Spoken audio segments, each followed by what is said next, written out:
Yeah, I wanted to share my story. Some of you guys know it. I will have a question at the end to follow the rules, but first I wanted to share my question, my story. I'm Laura Keenan. My husband, Matt Keenan, was killed riding his bike by a wrong-way driver on September 14th on Camino del Rio South in Mission Valley. We live in North Park, so he biked through University Heights all the time. He was 42 years old and also the father to, I'm all welling up now too, my almost 2-year-old son. And I first wanted to start off by saying thank you for doing this bike project and making sure that there is a connected, protected bikeway network here in San Diego. I really believe it's going to help save lives, and it does prioritize lives. I know that it's not always the easy decision. On the night Matt was killed, he did everything he could to protect himself. He rode in the bike lane with his helmet on and used the brightest lights possible, but ultimately he was defenseless in a narrow painted bike lane against a car going 35 miles an hour. I really believe, like I said, if there was a protected bike lane there, he could be alive today. The driver could have slowed down or seen him. Cycling was Matt's passion. He rode for exercise, fun, and transportation, and he considered himself a defensive cyclist. He was also very selective about the roads he took, but to get to anywhere in San Diego by bike, you have to ride on unsafe and unprotected stretches of road. And so I'm doing everything I can to make sure that no other family has to suffer this pain that we will for life.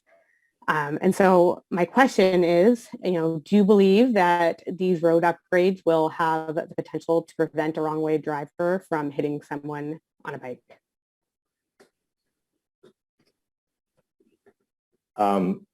Laura, thank you so much for your comments.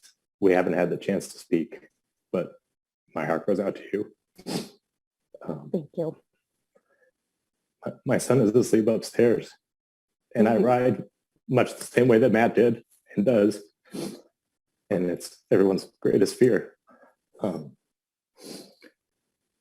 In the safety world, vehicles can do incredible damage, and there's not often enough, as you know, protection out there.